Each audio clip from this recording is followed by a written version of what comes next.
पियल जाई बियर संगे संगे मुर्गा कटाई।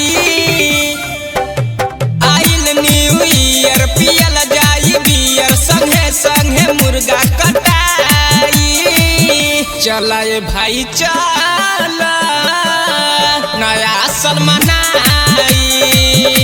चला भाई चला नया साल मनाई।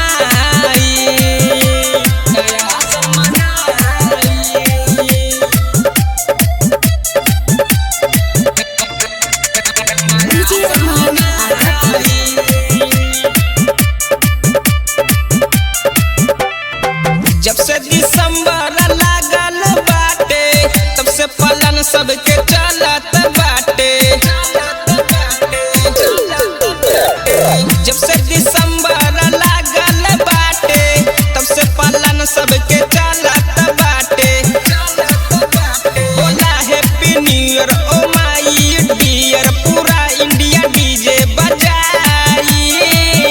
चला ये भाई चला नया साल मनाई।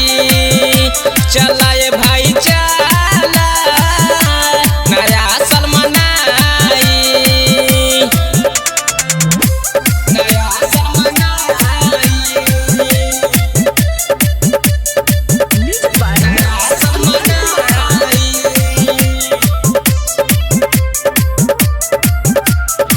दारू और मुर्गा के सभे दीवाना खाए पिए घूमे वही दिन जमाना।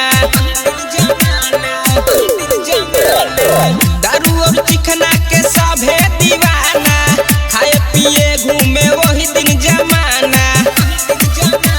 अनिल गोदी बाटे सभी के ही साथे गले सबके उहो लगाई।